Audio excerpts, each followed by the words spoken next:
వక్రతుండ మహాకాయ సూర్యకోటి సమప్రభా నిర్విఘ్నం కురు మే దేవా సర్వకార్యేషు సర్వదా. గురుబ్రహ్మా గురుర్విష్ణుః గురుర్దేవో మహేశ్వరః గురుః సాక్షాత్ పరబ్రహ్మ తస్మై శ్రీ గురవే నమః. పరమ పూజ్య శ్రీ ఏకనాథ్ మహారాజ్ దివ్య చరిత్ర. ఓం శ్రీ సాయిరాం గురుదేవ దత్త. 26వ అధ్యాయము. భావార్థ రామాయణ రచన. శ్రీ మహారాజ్ వారికి స్వప్నంలో శ్రీరామచంద్రుడు దర్శనమిచ్చి రామాయణము రచించమని ఆదేశించారు. మహారాజ్ వారికి ఆ విషయమై ఆలోచించగా ఎందరో మహాత్ములు ఎన్నో భాషలలో రామకథ రాసి ఉన్నారు. ఇప్పుడు ప్రత్యేకం తాను రామాయణం ఎందుకు రాయడం అనిపించింది. అందువలన ఆ విషయాన్ని ప్రక్కన పెట్టి తన దైనందిన కార్యక్రమాలలో ఉంటే శ్రీరాముడు ఆయనను వదలలేదు. వింతగా మహారాజ్ వారి ప్రవచనాలలో రామకథే చోటు చేసుకుంటున్నది. సాధారణ సంభాషణలు కూడా రామాయణ పరంగా నోటి వెంట వెలువడుచున్నాయి. ఎంతో కష్టంతో తన ధోరణిని మార్చుకో ప్రయత్నించినా నోటి నుండి రామకథ తప్ప మరొకటి వచ్చుట లేదు. ఈ పరిస్థితి మహారాజ్కే వింతగొలిపినదని తన ఆముఖంలో రాసుకొన్నారు. అంతేకాక కృష్ణుడు కొంటెవాడని భాగవతంలో రాయబడింది. కానీ రాముడు అంతకంటే కొంటెవాడనిపించింది. తన పంతాన్ని చెల్లించుకునే ప్రయత్నంలో రాముడే గెలిచాడు. కృష్ణుడు వెన్న పాలు దొంగిలించాడు, గోపికల చిత్తమును హరించాడన్నారు. కానీ రాముడు పురుషుడైన నా చిత్తంలో ప్రవేశించి నా సర్వస్వమును తన స్వాధీనం చేసుకున్నాడు. ఎటు చూచినా రాముడే కన్నుల ముందు సాక్షాత్కరించాడు. ఇక న్యాయం కొరకు నేనెవరిని ఆశ్రయించాలి? జగత్తుకే న్యాయాధికారి శ్రీరాముడే కదా. చివరికి నేను ఓడిపోయినట్లు ఒప్పుకొని రామకథ రాయడం నాకు ఎలా కుదురుతుందని మొరపెట్టుకుంటే తానే రాసుకుంటానన్నాడు. ఈ షరతుకు నేను తలొగ్గాను. బుద్ధిహీనుడను, మూర్ఖుడిని, ఏ విద్యను పూర్ణంగా నేర్వని వాడిని. కావున నా చేయి మాత్రమే ఈ పనికి ఉపయోగపడుచున్నది. ఇందులో ఏ దోషములున్ననో రామునివే. లేక 10 మందికి జ్ఞానం ప్రసాదించగలిగితే ఆ మహత్తు కూడా రామునిదే. ఏకనాథుడికి ఏమాత్రం సంబంధం లేదు. అందుకే దీనిని భావార్థ రామాయణమని నామకరణం జరిగింది. ఎవరి భావాలకు ఏమి గోచరింపచేస్తాడో శ్రీరామునికే ఎరుక. దీనిని పఠించి ఆనందించే వారి పాదాలకు ఏకా జనార్దని శతకోటి వందనములు చేస్తున్నాడని రాసుకున్నారు. ఈ విధమైన నిర్ణయంతో శ్రీరామ కథ ఆధ్యాత్మిక పరంగా రాయబడింది. ఆత్మ శరీరధారి అయి జీవనం గడుపుచు తాను ఎక్కడి నుంచి వచ్చినదో అక్కడికి చేరుటయనగా పరమాత్మతో ఐక్యమగు విధానమును ఇందు ఉదహరింపబడింది. మహారాజ్ అనేక మంది మహాత్ములు రాసిన రామాయణములన్నింటినీ పరిశీలన చేస్తూ ప్రతి ఘట్టమునందును తమకు శ్రీరాముడిచ్చే దర్శనములను జోడించుకుంటూ మహదానందప్రదాయకంగా ఆ కావ్యమును రూపొందించుచుండిరి. ఏ రోజు రాయబడిన కథాభాగము ఆ రోజు శ్రోతలకు చదివి వినిపించుట జరుగుచుండెను. అక్కడక్కడ శాంతభావము, నిశ్చలత, మనోనిర్మలత్వము, దృఢదీక్ష, క్షమాగుణము, అపార దయాగుణము, కర్తవ్య పాలనము, పట్టుదల, శౌర్యము, ప్రసన్నత్వము, సరళ స్వభావము, కఠోర నిశ్చయము, అవిచలిత నిర్ణయము, మృదుత్వము, సేవాభావము, మైత్రి, అదంబిత్వము, అహంకార రాహిత్యము, ధృతి, దాక్షిణ్యము, కృప, నిర్భయత్వము, సత్య సంభాషణము మొదలైన సద్గుణములను ఉటంకించారు. రామాయణమందుగల చిన్న, పెద్ద, బీద, ధనిక, రాజ, సేవక, దాస, దాసీజనుల పాత్రలన్నింటినీ ఎంతో ఉదాత్తంగా మహారాజ్ దర్శించి వర్ణించిన విధానము అద్భుతమని ఎందరో రసజ్ఞులు కొనియాడినారు. ఆత్మ పరమాత్మల సంయోగ విధానమును ప్రకృతి యందే పొందగలిగితే కలిగే బ్రహ్మానందమును మించినదేదియునూ లేదని మహారాజ్ అనేక చోట్ల అరటిపండు ఒలిచి చేతిలో ఉంచిన విధంగా వర్ణించారు. దేహమును వీడి పరమాత్మలో ఐక్యమగుటకును, దేహధారి అయి ఉన్నప్పుడే పరమాత్మలో లీనమగుటకును గల సారూప్యమును వివరిస్తూ వ్యత్యాసమును కూడా విశదీకరించారు. అందులో మహారాజ్ దేహాంతర బ్రహ్మప్రాప్తి కన్నా దేహమును బ్రహ్మమయంగా అనుభవించుటకే తాము ప్రాధాన్యతనిచ్చారు. ప్రకృతి ప్రసాదించిన శరీరము మనస్సు లేనప్పుడు ఆనందమును అనుభవించగలిగేదేమున్నది? ఆ స్థితిలో ఆనందమే కానీ అనుభవం లేదు అంటారు మహారాజ్. ఆధ్యాత్మిక భావములు వికసించుటకు, వృద్ధి పొందుటకు, సాధనకు అనుకూల్యతనిచ్చినది దేహమే కదా. జీవుడు తన ప్రత్యేకతలను విదిలించుకొని భగవంతునితో తాదాత్మ్య స్థితిని పొందుటకు దేహమే అవసరమై ఉన్నది. జీవుని దివ్యీకరించాలంటే దేహము యొక్క సహకారం తప్పనిసరి. కొందరు దేహమును తుచ్చమని వర్ణించి దానిపై తూష్ణీభావంతో ఉండాలని చెప్తారు. సాధనాపరంగా చూస్తే దేహంపై మోహమును విడనాడాలని వారి అభిప్రాయం. కానీ దేహంపై కృతజ్ఞతాభావంతో సాధనకు అనుకూల మార్గంలో దానిని పోషించుకొనక తప్పదు. ఎక్కువ మమకారంతో ప్రీతితో పోషించుట దోషము. మనసును దివ్య భావనలతో నింపితే దేహం దివ్య తేజస్సు పొందుతుంది. మహారాజ్ ఈ భావార్థ రామాయణ గ్రంథాన్ని బాలకాండ నుండి సుందరకాండ మరియు యుద్ధకాండలోని కొన్ని అధ్యాయములు రాసిన తరువాత ఆపివేసి ఇక పైన రచన నా వల్ల కాదు అని తెలిపారు. ఈ దేహాన్ని త్యజించవలసి ఉన్నదన్నారు. శిష్యులు భక్తులంతా అత్యంత నిరాశ నిస్పృహలకు లోనైనారు. భావార్థ రామాయణమను గ్రంథము ముగింపు లేకుండా ఉంటే ఎలాగని మహారాజును ప్రార్థించారు.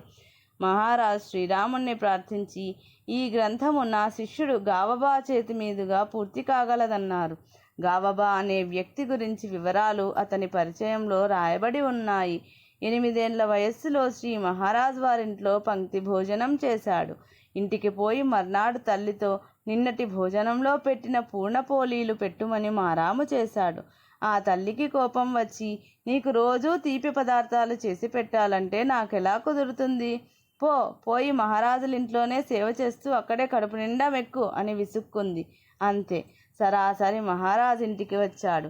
విషయం వివరంగా చెప్పి నేనిక్కడే ఉంటానని వారి పాదాలపై పడ్డాడు. మహారాజు నవ్వుకొని అంతా భగవంతుని లీల అనుకొని గిరిజాబాయికి అప్పగించారు. అమ్మగారికి సాయం చేస్తూ వంటగదిలోనూ మరియు పూజాగది శుభ్రం చేస్తూ పూజకు కావలసినవి అమర్చుతూ భజన సమయాలలో సంకీర్తనం చేస్తూ ఉండిపోయాడు. అతని అసలు పేరు కృష్ణదాసు. ఇక్కడ అందరూ గావబా అనేవారు. అమాయకుడు, తిక్కవాడని, దిక్కులేని అనాథ అని ఎవరికిష్టమైన భావంతో వారు చూచేవారు. కానీ అతని పూర్వపుణ్యమేమిటో ఇప్పుడు అందరికీ తెలిసే సమయం ఆసన్నమైంది. శిష్యులు భక్తులు ఆశ్చర్యపోయి మహారాజా తమరే దేహత్యాగం చేయు నిర్ణయాన్ని వాయిదా వేసుకొని గ్రంథాన్ని పూర్తి చేయండని కోరారు. మహారాజు నవ్వారు. గావబాను ఆజ్ఞాపించుచు భావార్థ రామాయణ రచనను కొనసాగించుమన్నారు.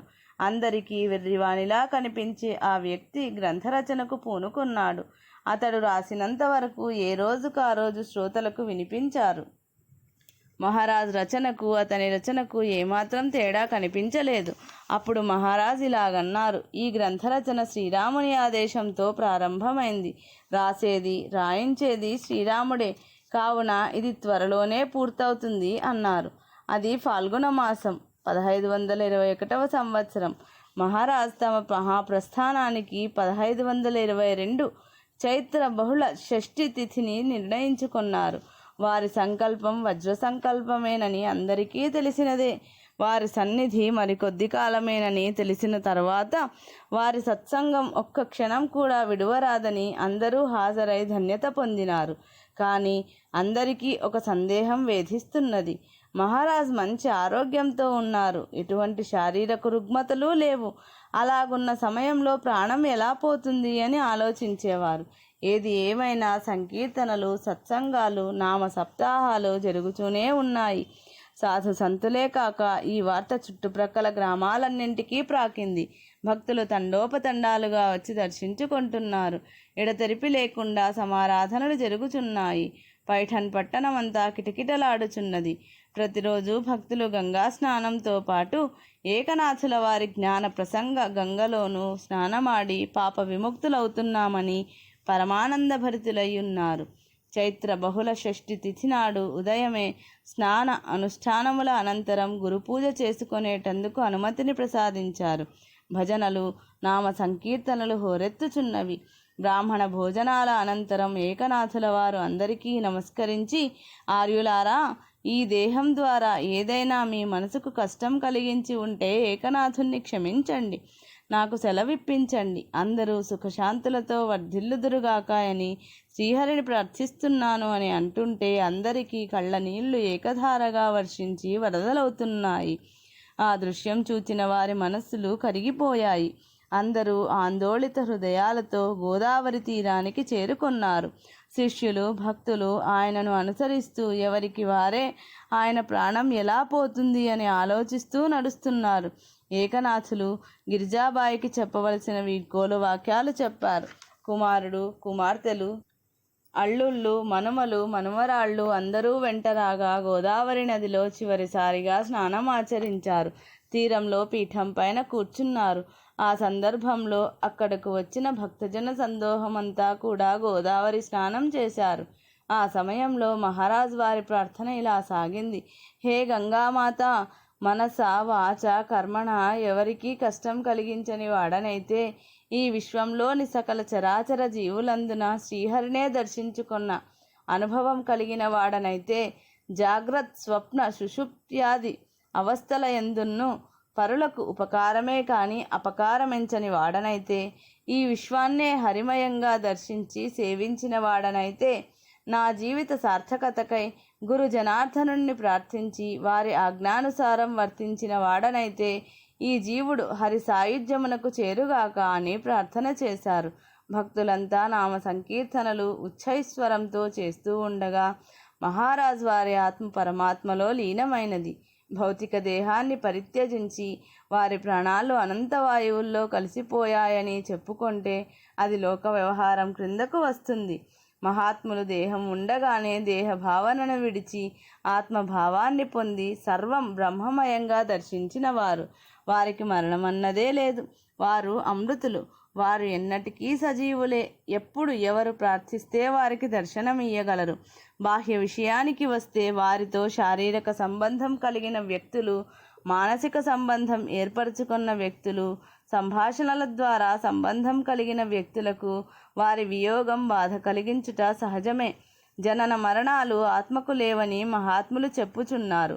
వాస్తవంగా విచారణ చేస్తే జన్మించిన సమయంలో తాను జన్మించినట్లు ఏ జీవునికి తెలియదు.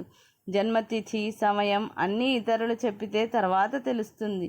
వెళ్ళిపోయే జీవునకు తాను వెళ్ళిపోతున్నట్లు కానీ వెళ్ళిపోయినట్లు తర్వాత కానీ తెలియదు. ఇతరులకే తెలుస్తుంది. ఇదే లోకం తీరు. కాబట్టి జీవునికి జనన మరణాలు లేవు, దేహానికి మాత్రమే గలవని నిర్ధారించినారు.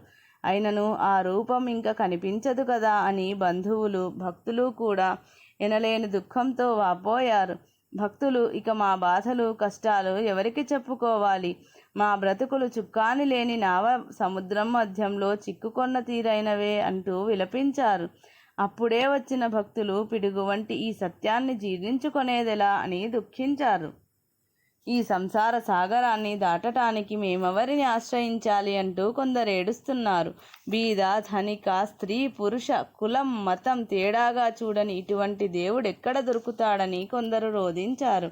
ముందుగా వచ్చి ఉన్న భక్తులు ఆ మహారాజు ముందే నిర్ణయం తీసుకొని శ్రీకృష్ణ పరమాత్మలో ఐక్యమైనాడు. శ్రీకృష్ణుని యందే ఆయన నివాసం అని ఎవరూ రోధించరాదని ముందే చెప్పి ఉన్నారు. వారిది మామూలు మరణం కాదు, బ్రహ్మైక్యమనాలి. వారు బోధించిన సూక్తులు, రచించిన గ్రంథాలు వారి స్వరూపమని భావించాలి. వారు చెప్పిన విధంగా ఎవరు నడుచుకుంటారో వారి హృదయంలో స్థిరంగా నివసిస్తారు. ముందు జరగవలసిన కార్యక్రమము జరిపించాలి అని వారందరినీ తప్పించి మహారాజ్ ఎక్కడ స్థల నిర్దేశం చేశారో ఆ చోటనే వారి భౌతిక కాయాన్ని సమాధి చేయించారు. పట్టణంలోని వారంతా అంతకుముందు మహారాజ్ని వ్యతిరేకించిన వారు, విమర్శించిన వారు కూడా కన్నీరు మున్నీరైనారు. ఇంతటి జనసందోహం యొక్క హృదయాలలో మహారాజ్ ఒక ప్రత్యేకమైన స్థానం సంపాదించుకున్నారని, ఇటువంటి మహాత్ములు నభూతో నభవిష్యతి అని, వీరికి వీరే సాటి అని కొనియాడారు. వీరి నివాసం వలన ఈ పట్నం ఒక క్షేత్రంగా ప్రసిద్ధికెక్కునని, పవిత్రమైన తీర్థస్థలంగా రాబోయే కాలంలో అందరినీ పవిత్రీకరిస్తుందన్నారు. అసలు ఈ పట్నం పేరు ప్రతిష్టానపురం, తర్వాత పైఠన్గా మారింది. రామకృష్ణ హరి జై జై, పాండురంగ హరి జై జై. ఇది శ్రీ ఏక్నాథ్ మహారాజ్ వారి దివ్య చరిత్ర 26వ అధ్యాయము సంపూర్ణం.